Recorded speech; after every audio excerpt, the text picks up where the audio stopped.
Hello, everyone. I'm Chris Goodwin with the Mississippi Department of Archives and History. Welcome to this week's History's Lunch program. We're in our home, the Craig H. Nielsen Auditorium in the Museum of Mississippi History and Mississippi Civil Rights Museum. And we're streaming live on both Facebook and YouTube, where these videos are available to watch anytime afterwards. If you've not already done so, please silence your cell phone. The traveling exhibit Atomic Alert, Confronting the Bomb in the New Atomic Age will open upstairs in these museums September 7th and run through November 8th. Atomic Alert delves into the history of the Federal Civil Defense Administration, which was established to prepare Americans for the dangers of the atomic age. And of course, Mississippi played a role in nuclear testing with two detonations, both near Hattiesburg, the Project Salmon in 1964 and Project Sterling in 1966. I hope you'll come back next week for History's Lunch when Elizabeth West will present Black Migration Before the Great Migration. Today, I'm delighted to have University of Mississippi archivist Jeannie Speck-Thompson to present a new collection and new look at M.B. Mayfield's art. Ecru native Jeannie Speck-Thompson is an assistant professor and curator of university archives at the University of Mississippi Archives and Special Collections. She earned her BA in English from the University of Mississippi and her MLIS from the University of Southern Mississippi. Speck-Thompson is in her final year as a doctoral student in American history at the University of Mississippi. Help me welcome her to the stage to talk to us about M.B. Mayfield. Do I turn this on or do they turn it on? They've got it. Okay, I got it. Thank you. Give me just a minute to get situated up here. How is everybody today? Thank you for coming. And thank you, Chris, for inviting me to talk today at History's Lunch. I'm honored and excited to be here to talk about Mr. M.B. Mayfield and his art, while introducing some new exhibits to you that are opening soon in Oxford, Mississippi, and one that's already open. So first I'm going to talk about being from Ecru. I'm a native of Ecru, Mississippi. I grew up there from the age of 1. Like M.B. Mayfield, grew up there. Many of the places Mr. Mayfield painted I remember from my childhood. Some are gone, most altered, if not lost. The fact that his paintings preserved his memories of these spaces, occupied by the community of Ecru, is one of his contributions to art and to Mississippi history. He has other contributions to Mississippi history as well. His history with the University of Mississippi, as I'm the university archivist there, is part of university archives. For Ecru, I know the original GM&O Railroad Bridge on Old Highway 15 that he painted. I rode my bike down the road. It crosses as a child with my friend Lisa, who's sitting right out there. Near it was the old Tudor store, much altered today from what it looked like then, but in his paintings, as many older Ecru residents remember it. I can see the clusters of black-eyed Susans growing wild on the roadside near it.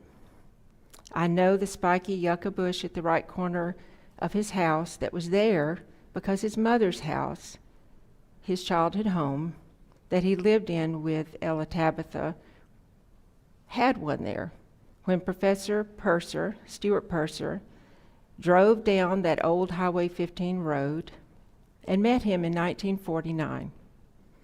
He stopped by the house because he saw the art displayed on the porch, and he was a new art professor, in fact, the founder of the art department and its first chair. When he saw that art, he stopped and he talked to Mayfield's mother. And it was a bust of Joe Louis, a responsive art piece, a sculpture, that drew him to invite the young 26-year-old Mayfield to come to Oxford to study art.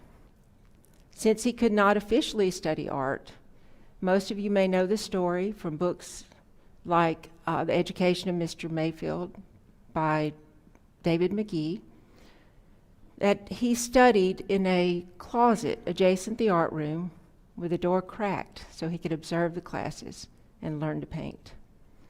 So we know that M.B. Mayfield created a lot of sculptures, but most of those are lost to history. But what isn't are the wonderful paintings that he left for us. He was primarily a painter of what he called memory paintings, and he would often say, "I paint my memories." But he was also a painter of portraits, and he included a lot of portraits of civil rights leaders during the 1960s when he was painting in Racine, Wisconsin, where he moved to live with his sister after his mother's death. And later he shifted more in the 1970s and 80s to those memory paintings while he was living in Memphis, and then again when he moved back to Ecru in 1979. As I talk, I'll trace a little bit of the timeline through the exhibits that I will show you today of Mayfield's art career, and hopefully include some new information about Mayfield you might not have heard before. Mayfield says in his autobiography, The Baby Who Crawled Backwards, that Purser coming to his house that day was the pivotal point in his life. He left the artist, the young artist, who was self-taught up until the age of 26, supplies and a promise. He later sent a bus ticket to him in the fall of 1949, and Mayfield departed from the bus stop near the old Tudor store that I referred to for Oxford into his destiny. The one singular pursuit of his life from that point was only slowed by the death of his mother, who he cared for until her death in 1952. So he studied at the university from 1949 into the spring of 1952. The house that he grew up in, that no longer exists, sat on the land that his grandfather Adam Judon acquired in the late 19th century. He was from Georgia. The family were farmers up to M.B. Mayfield, who decided to become an artist, but they also formed the first African American school in Ecru and were instrumental in the founding of the church, placing institutions that furthered education for the black community as well. Mayfield's mother, Ella Tabitha, received a music education from Spelman College in Atlanta, and she became a teacher in the school. From early on, M.B. Mayfield pursued the arts through music, as well as visual arts and sculpture. Mississippi historian and scholar Elmo Howell, when he came to Ecru, decided to focus on M.B. Mayfield for his book on the town, his 1992 book called Mississippi Scenes, Notes on Literature and History. He also corresponded some with Mr. Mayfield after, and sent him a copy of one of his books. At that time, M.B. Mayfield had been given the key to the town of Ecru on July 17, 1988, and he had been featured in an early 1990s episode of Mississippi Roads, where he was interviewed in his home. In Mississippi Roads, he paints at his easel in the kitchen because the room had the best light. That was his studio. That home now is the home that we, as the M.B. Mayfield Foundation, work to restore. Captured in that video is the artist at work. So it's such a great thing that ETV and Mississippi Public Broadcasting did that in preserving that historic record of Mayfield talking about his art. And granted also the M.B. Mayfield House Museum permission to use it, which I also thank them for.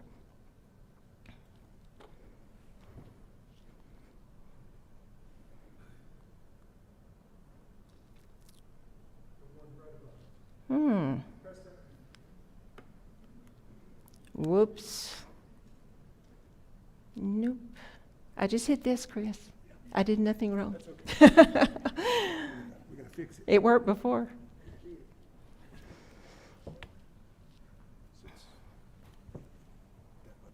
Yeah, thank you. That's when I hit. A new collection and a new look at M.B. Mayfield's art. So that is what we're going to talk about today. The M.B. Mayfield Foundation acquired a new collection recently, and it is on exhibit at the Museum in Oxford. That exhibit opened in October.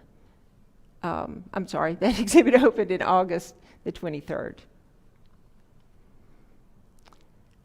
This painting won M.B. Mayfield his first art award in a show at Southland Mall in Memphis. He received coverage in the Memphis Press Scimitar by a reporter who had actually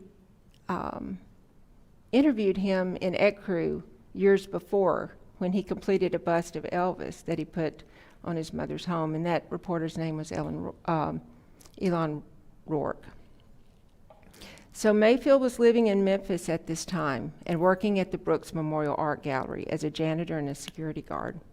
He moved to Memphis in 1969, and during that time he developed his craft while he was working at Brooks Memorial Art Gallery as a janitor and a security guard.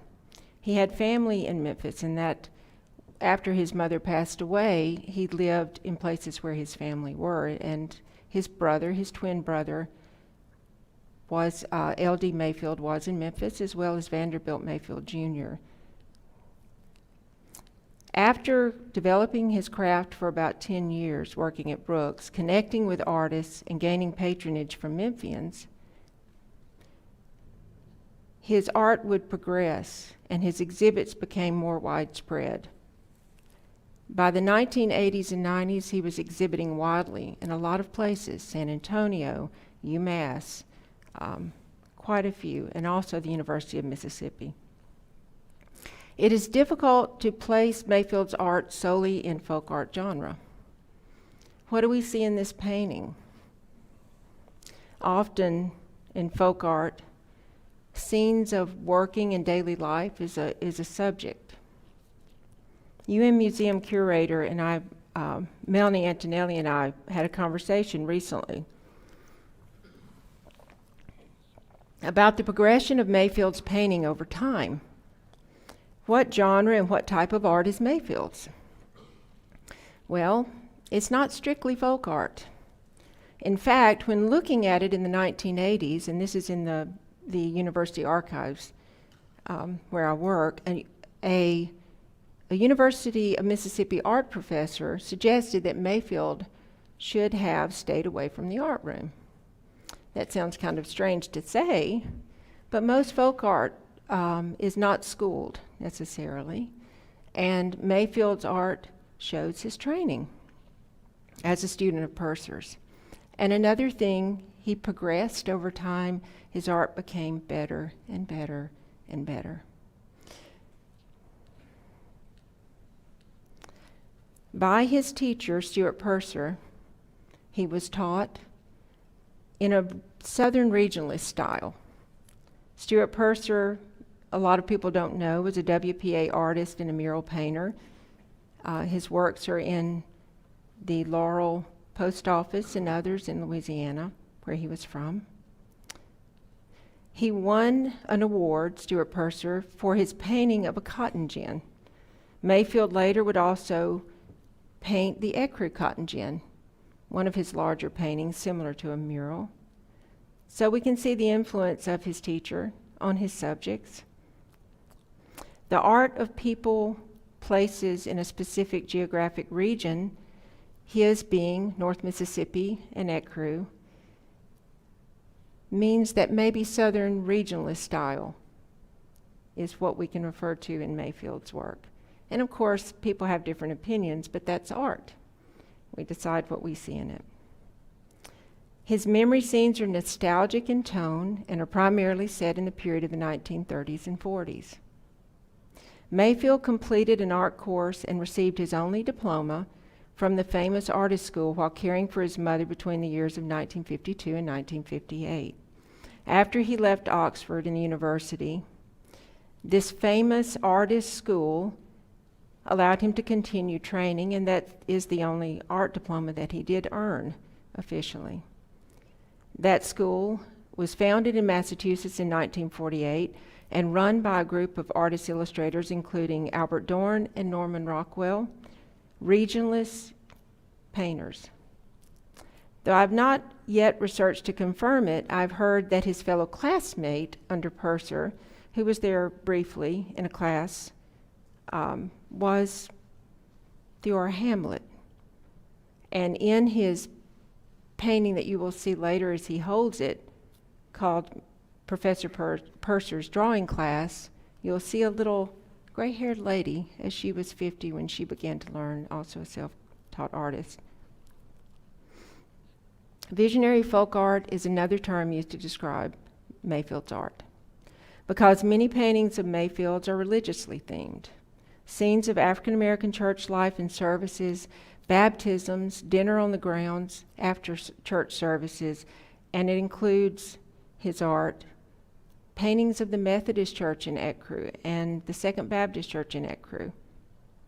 A large mural of Jesus kneeling in prayer is at the Pontotoc Town Square Museum, and a baptistry painting that he gave to Ecru Baptist Church in 1978 hangs there today. Also mural style and larger paintings. But this painting, as we see, is called Making Sorghum Molasses. And what do you notice about it, as I said before? It's a scene of rural life and work and his memories. He painted a lot of landscape paintings. It's interesting where his signature is in this. It's very different. It's right placed next to the man you see cooking molasses.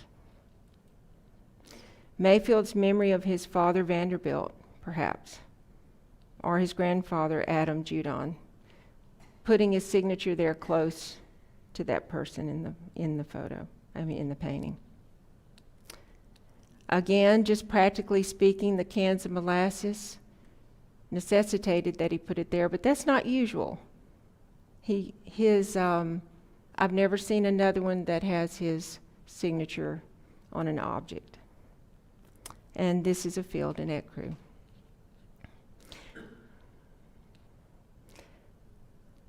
So M.B. Mayfield painted this particular painting for his fellow employee at Brooks Memorial Art Gallery. Her name was Judy Jewel Taylor, and her family are the ones who provided the collection that is today at UM Museum in our joint collaborative exhibit with them. And when I say our, I'm referring to the M.B. Mayfield House Museum and the Foundation. Ms. Taylor, after commissioned this particular work after M.B. returned to Ecru in 1979. So it was painted in 1985, not like the other paintings that were painted in the 70s when he was in Memphis. The children of Judy, as she was known, Jewel Taylor, contacted the M.B. Mayfield Foundation in 2022, just after we'd incorporated the nonprofit. They wanted to see if we would be interested in acquiring their mother's collection. Judy Taylor's is the new collection, as I said, that is at UM Museum. And it also includes the paintings that were donated by M.B. to the museum around the time of his art show during the 13th Annual Faulkner Conference. That was 1986 on Faulkner and race. And the Center for the Study of Southern Culture, under the leadership of Bill Ferris, hosted an art show at that time for Mayfield.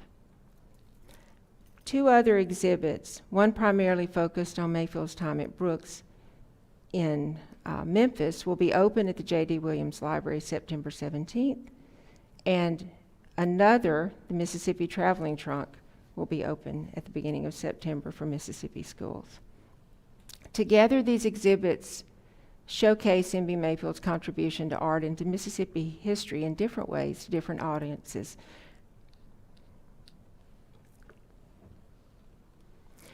The M.B. Mayfield House Museum is the cornerstone of the educational mission of the foundation. This is from our website, which I will share later, and it shows a picture of the house, just a little bit of it at the top prior to it being restored, and a picture of what it looked like at the end of 2023. About a 3-year period, we worked on the home and also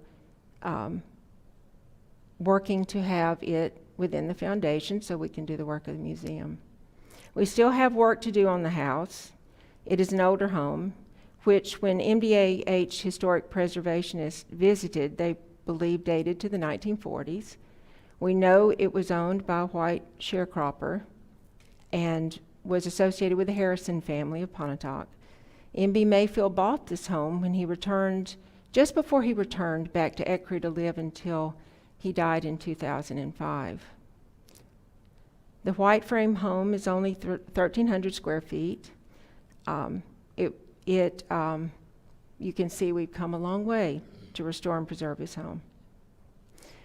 When the pandemic broke out in March of 2020, my friend Alderwoman Gloria High and I had been meeting regularly to discuss how to find a way to preserve M.B. Mayfield's house for a museum, which would also serve as a welcome center in Ecru.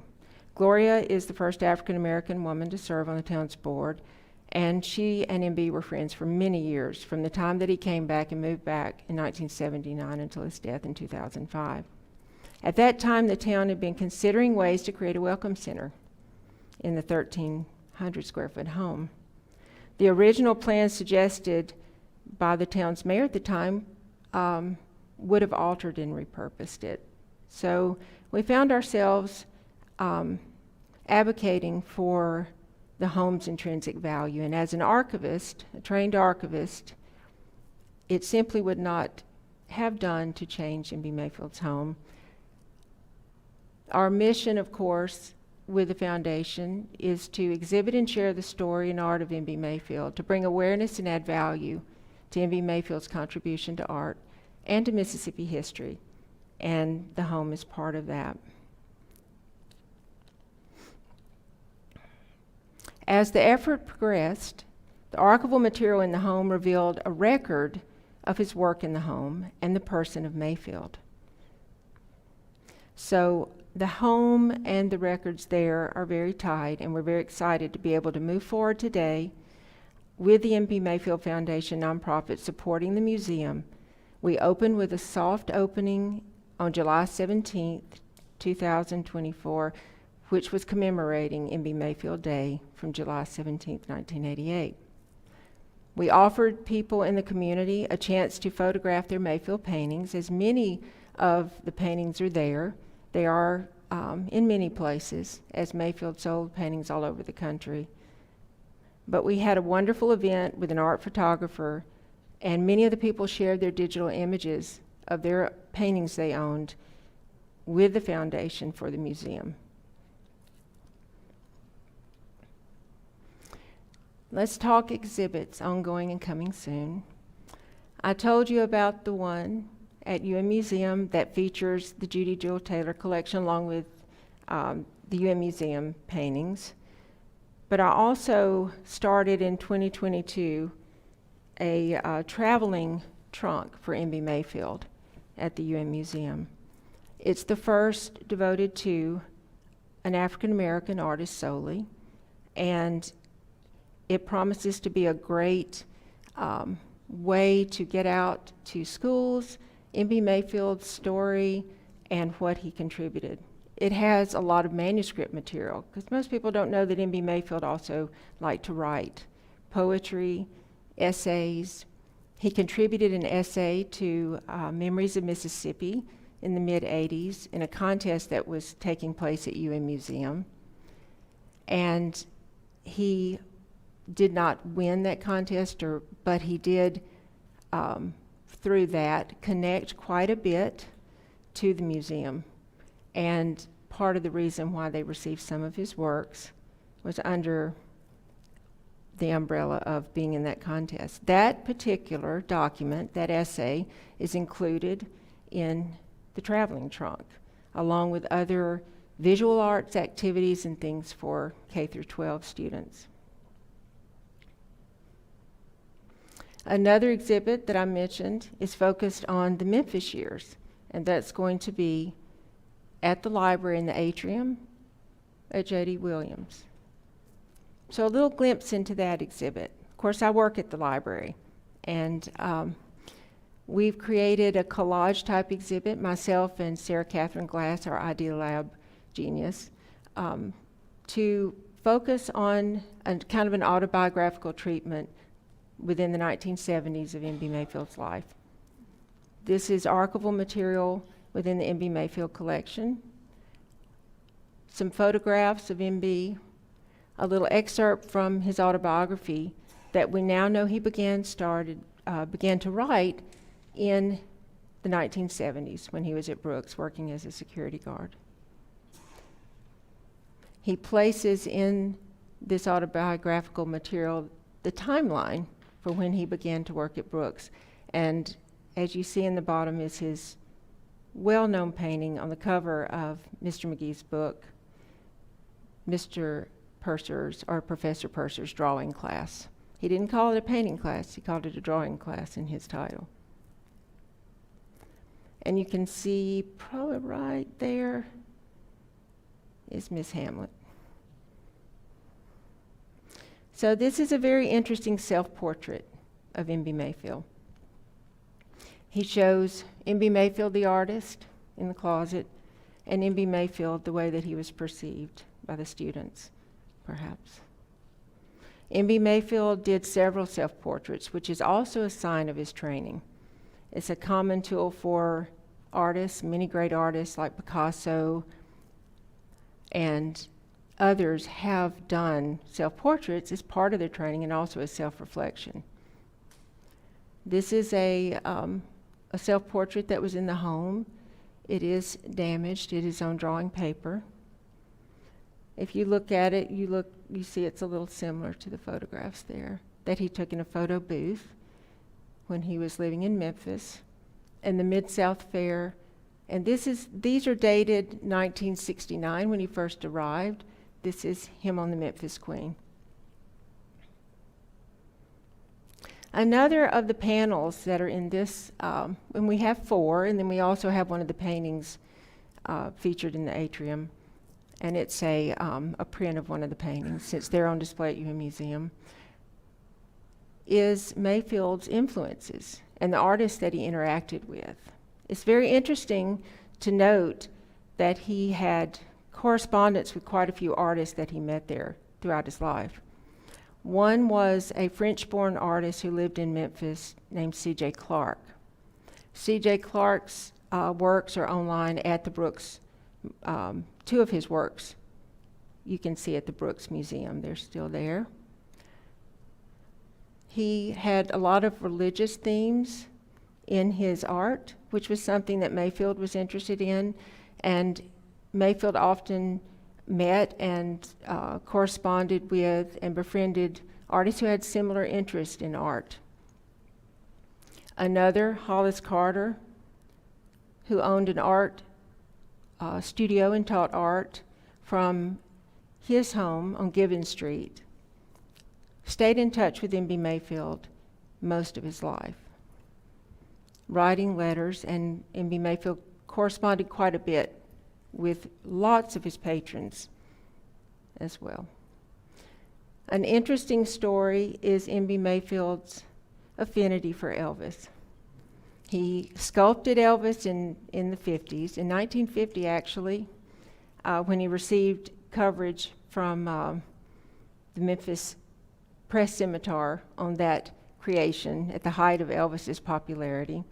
And later he met a lady named Judy Whitehead, who was from New Albany, who had photographed Elvis when he was a young Elvis playing touch football in Memphis at Graceland.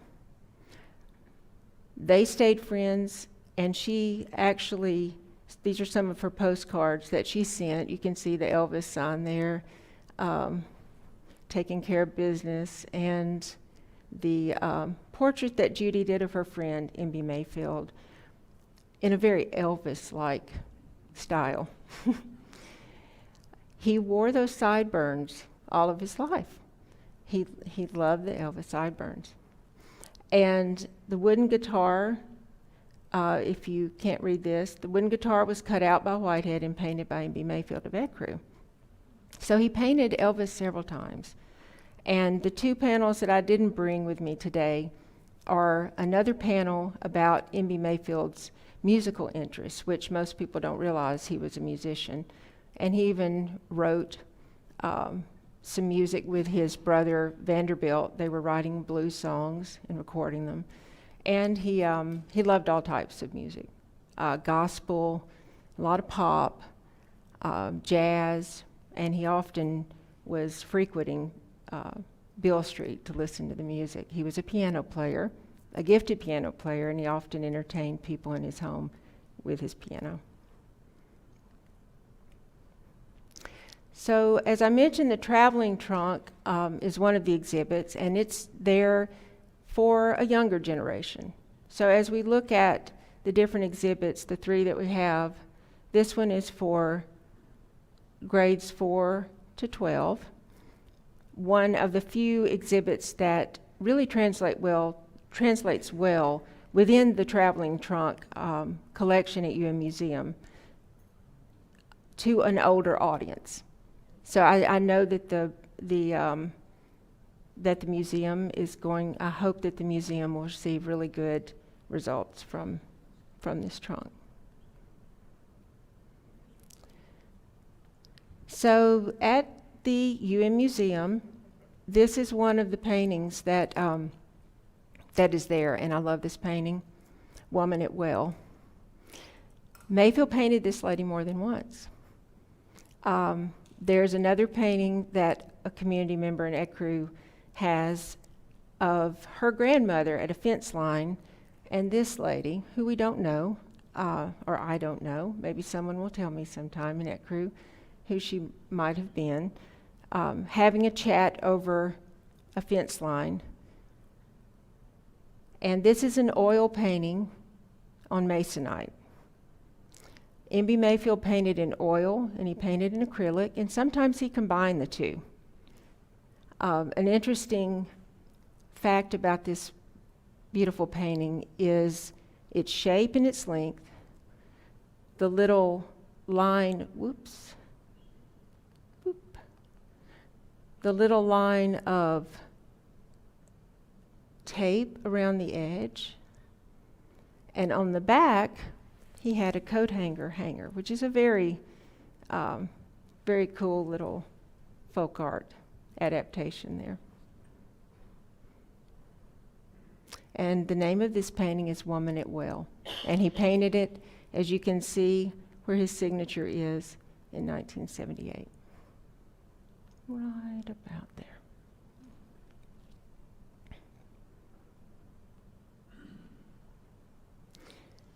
So I wanted to share another of Mayfield's paintings. He painted several versions of this painting. As far as we know, Woman at Well is the only painting like that. He did not replicate that one. But as I lay me down, the UM Museum has a version of this, and this is the M.B. Mayfield Foundation version of the same title painting. This is his mother and his brothers, probably Walter B. and LD, kneeling for prayers. There's some differences in the painting at UM Museum and ours. This is much more pronounced. The light in the UM Museum's version of this painting is a little more subtle. It radiates only about so away from the lamp itself. The signature cat is always here. But another of Mayfield's signatures, and just particularly in this painting, the cat shows up in the home, he included a cardinal. A cardinal, I think, is very symbolic for the African American community, and actually in Christian symbolism as a presence of the departed family member. He always included that cardinal in the paintings. I've often wondered if it was in memory of his mother, but it's a beautiful and signature type thing that you can point out in Mayfield's paintings. And one of the things that's very interesting about the collection that we have in the foundation is Judy Jewel Taylor, who was his friend. She was the foundation secretary at Brooks.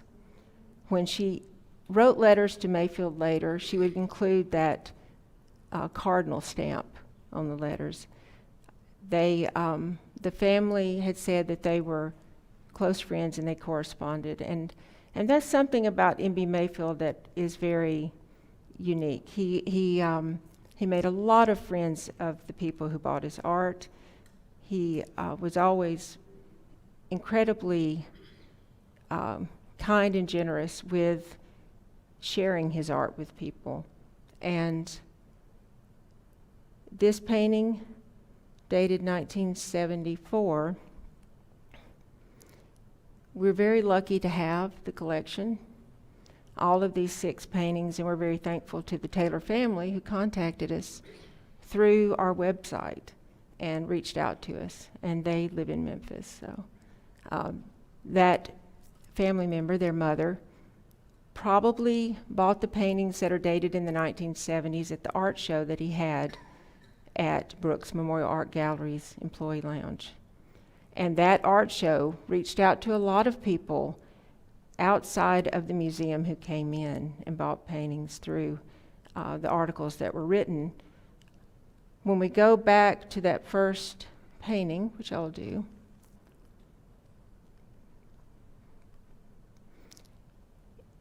M.B. Mayfield won an award in Memphis. That was another thing that got his name out there. And all of these relationships he built in Memphis really helped him survive later as a commissioned painter in Ecru. And that's what he did through 1980 until he stopped painting about 2000 with his eyesight and complications that he had. His hands, he said, would shake a bit. But I am here to take questions if anyone has any.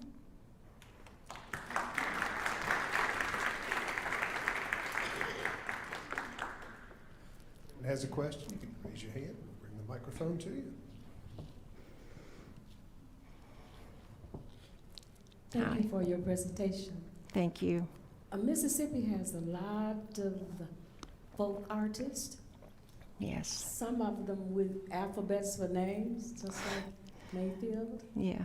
And I'm thinking primarily of a lady in Kosciuszko named LV. Her. Oh, yes. Yeah. Do you think that they might have ever met? and You know, discussed? I don't know. That's a very good question. I have met the people who are working on that project, and went to a talk at the Center for the Study of Southern Culture that they did, and I think it's absolutely fabulous what they're accomplishing there. But I don't believe they knew each other, although there's a lot of similarities in the story, including the initials for the name, and that was unique. I think maybe it was the time in which they were born. There were a lot of people doing that.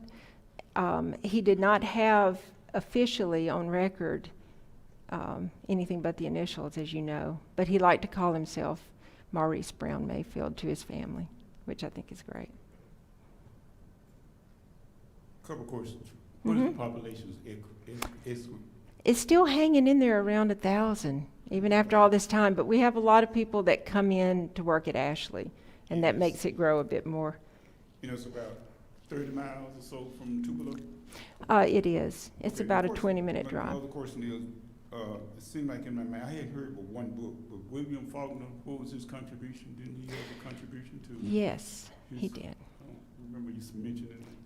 That's a very good point. And I didn't bring up William Faulkner, but he did contribute money to M.B. Mayfield going in 1952 before he left Oxford and the university to Chicago to go to the Art Institute.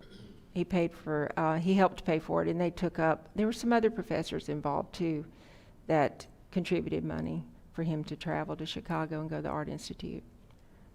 Yeah. And also there was something else. They say that when Professor Purser saw that Mayfield liked to write, that he took his writing to William Faulkner, And William Faulkner said, "Tell him to stick to art."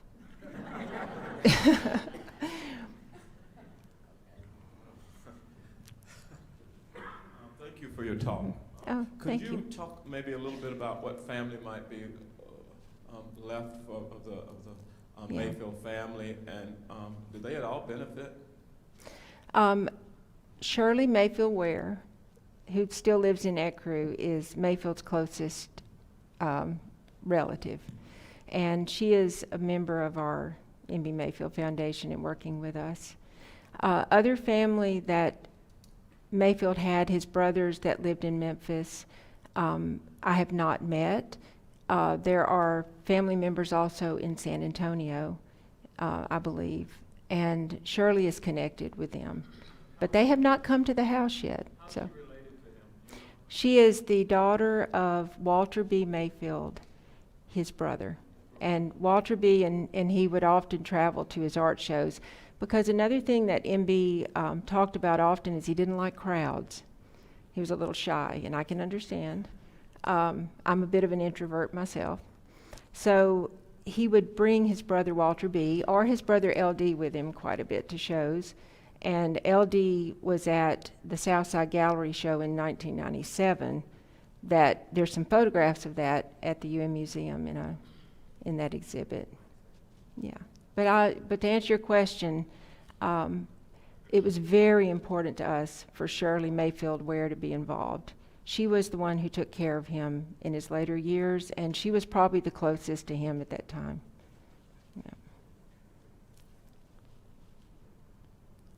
You may have mentioned this, his twin, was he as artistically talented as MB, or did she just kind of lose out? I think the person, to answer your question first, LD was not involved in art. He actually joined the Army pretty early on, and took a different path, married and had children, and MB devoted his life to his art. He was single his whole life. Shirley and her children he was very close to in later years. But one of his siblings, Fraser Allgood was her married name, Fraser Mayfield Allgood. She was a painter also, but she concentrated her paintings on flowers. And one of the paintings that's on the wall of the House Museum of a sunflower, the house in Ecru, we believe was schooled by Mayfield, but painted by Fraser, because it was her bedroom. And she lived with him for a while, as he lived with her in Racine, Wisconsin for a while after their mother's death. And Fraser had some publicity and in some newspapers of her art as well, and she was very gifted at it. Shirley tells me that they argue quite a bit about art. So they may have competed a little bit in drawing, in painting flowers. So. Was he really bedridden for 8 years? Was he? I think I read that someplace that M.B. Mayfield was bedridden for 8 years. He was. When he was a child, he lost family members to tuberculosis, what they call dropsy. And he calls it dropsy, I think, in some of his writings. He lost his father. He lost his stepfather. He lost 3 of his siblings. And so I think the trauma of that, I'm not certain that he had tuberculosis. I don't know.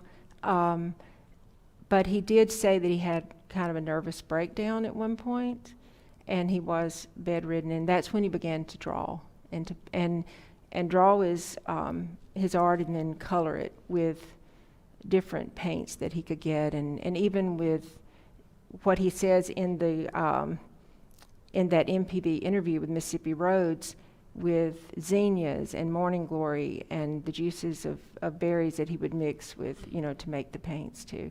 So very much a very self-taught artist, in the beginning with those kind of methodologies and mediums.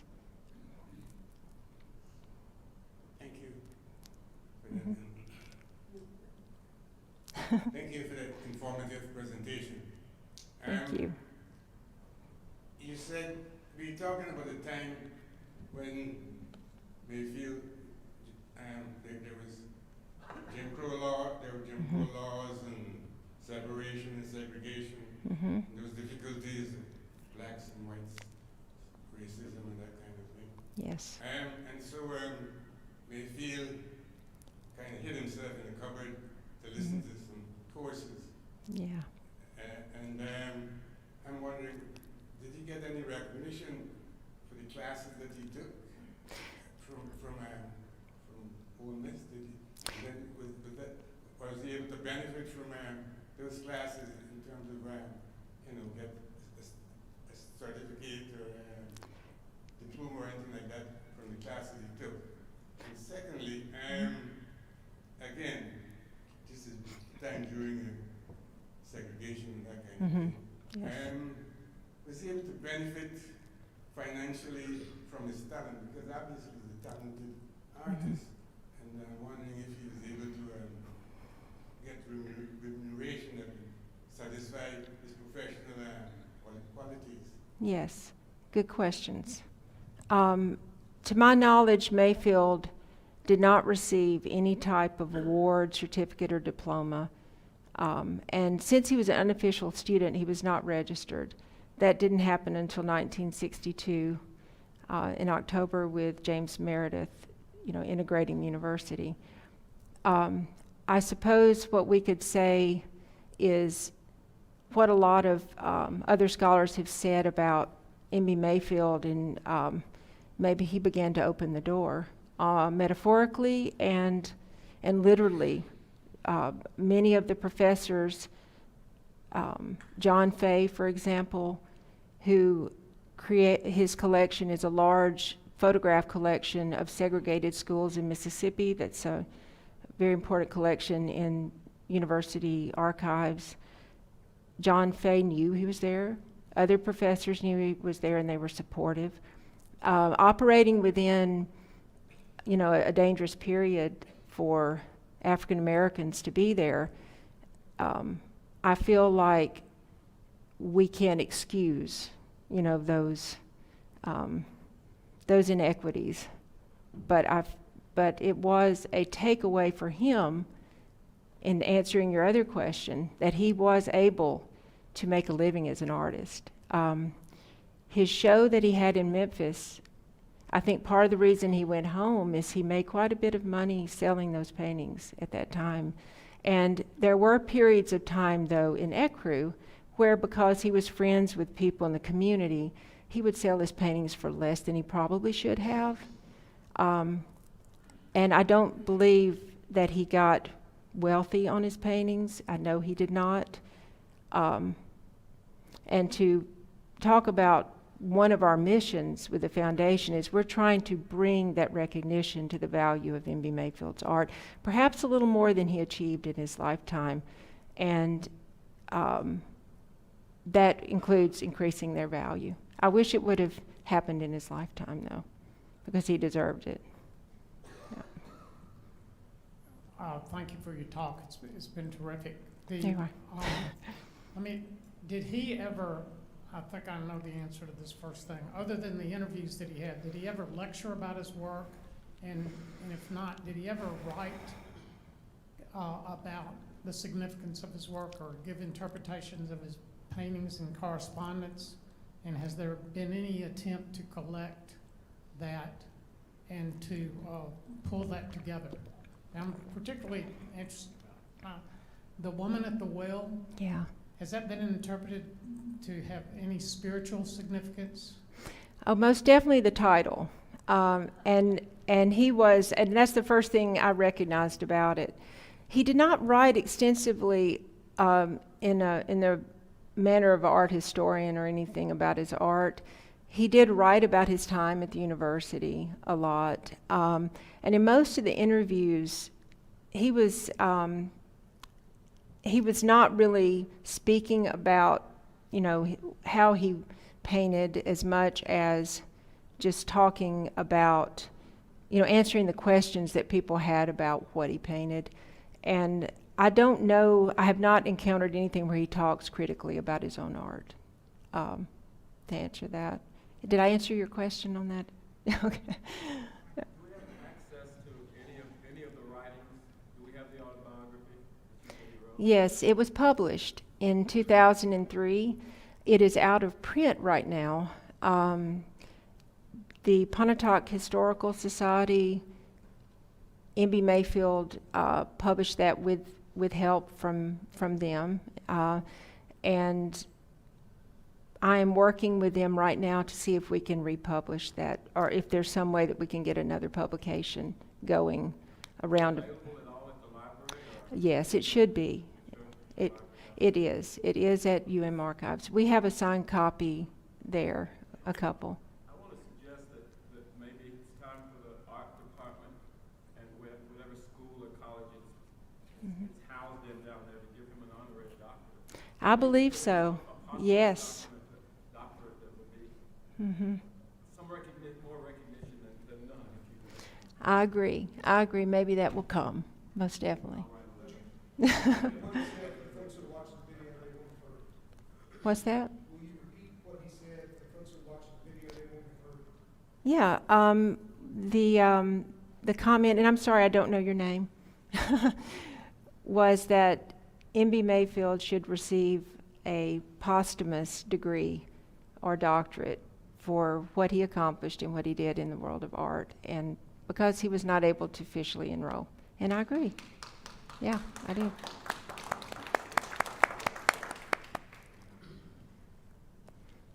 You mentioned that he had painted pictures Where are of we? Elvis. Yes. Did he by any chance ever meet Elvis? He was in Memphis, you said? You know, I don't know that answer, but I will tell you that often he liked to go see Elvis impersonators.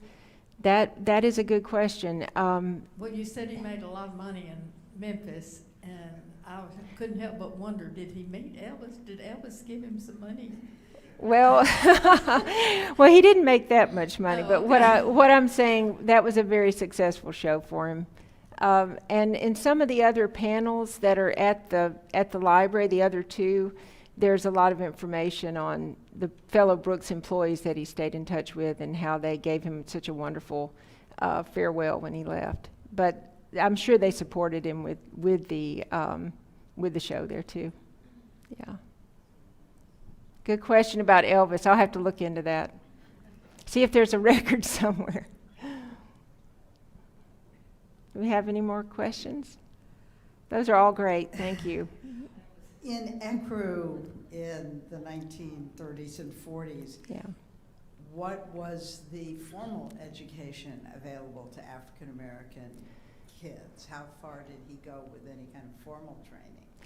That's a good question. Yeah, and that's one I like to talk about. And I mentioned briefly that his grandfather, Adam Judon, who came to Pontotoc County and purchased a very large tract of land in the late 19th century during Reconstruction, he founded the Judon School.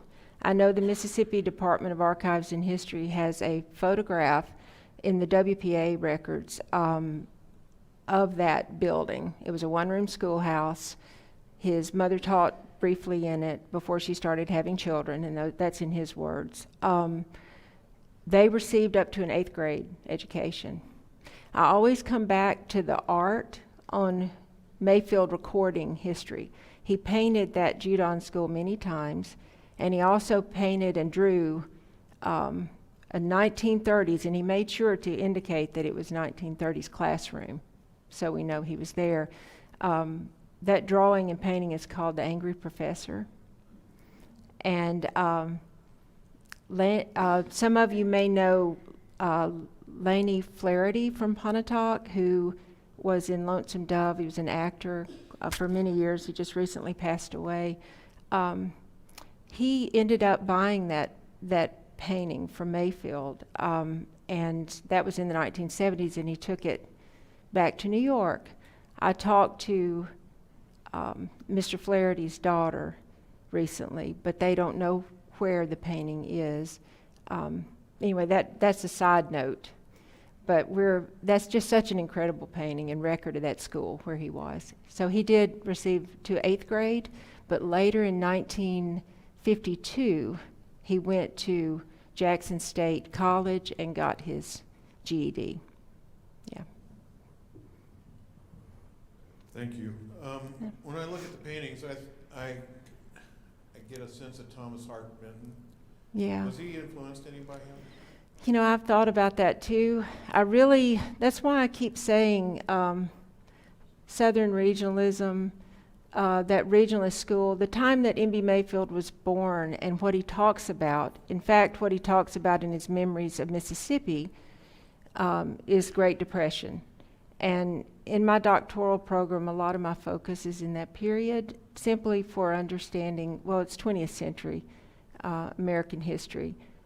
But I agree with you. He was very influenced. I mean, he obviously went to school with the famous painter school, tutored, you know, indirectly by those artists and illustrators that founded it. And he was, you know, Albert Dorn and Norman Rockwell and that group. So, yeah, thank you for pointing that out. Two questions. One is, I was kind of surprised that the work he's done on Masonite, was that something common or unique? From what I understand, and I'm not an art historian, I'm learning as part of my passion for doing this work, he painted on canvas and Masonite, but sometimes he also painted on wood and other objects. Masonite is not that uncommon for artists to use, especially at this time. Canvas is probably more well known. He did both, and sometimes it's difficult to tell whether it's an acrylic. We know whether it's Masonite or canvas, but whether it's acrylic or oil. And that's another conversation Melanie Antonelli at UM Museum and I have had recently. But he also thinned his paints a lot when he was painting, and sometimes we can have, I extended that to talking about medium, but yes, it's not uncommon. It's not uncommon. The other question you mentioned about the support he got at Ole Miss, Mm-hmm. was there any negative incidents that you know of? I know of none, and I will tell you this about Mr. Mayfield. When I went to visit him in 1991 at his house, he was looking for someone to help with the autobiography, and he had such a positive outlook on everything that he didn't talk a lot about those things. A lot of his patrons in the community were white community, and he was friends with almost everyone. And I think when I talk about MB, one of the wonderful things about him, he did all those responsive artworks, you know, of important and successful and recognized African American figures in American history. And I believe that was his, what I sometimes say, his quiet activism, to say yes, and his artwork, to say yes, we were here. And I think that most definitely M.B. Mayfield bridged a lot of gaps in the community through art, and that's another significant and positive thing. Will you say a few words about what you have on the table over here? Oh, yeah. I brought a few things from our painting, some prints from our painting collection. If you guys would like to take a look at them, we had these at our soft opening, and if you would like to grab one, there's a QR code for the M.B. Mayfield Foundation website. And I'll go back to this, and if you want to scan it and leave us a donation for the foundation to help us do our work, we're trying to finish restorations and hang the original doors on the house and some other things as well to get the House Museum open. And a really cool thing is we have a Stamps Impact Prize winner, Gwendolyn Franger, who is working with me to create the one-man classroom in the house. So we're going to go back and have that represented in the house as well, and that's an exhibit that's upcoming this year. So some of the things we're doing. Thank you all for being here. I hope that you'll come back next Wednesday for History is Lunch with Elizabeth West. She's got a fascinating program. She is part of the Asylum Hill Consortium as well, and has written a book Finding Frances about one of her forebears who winds up in Mississippi. Really interesting, and hope to see you all back then. For now, help me thank Jeannie Speck-Thompson for this fantastic program about MB Mayfield.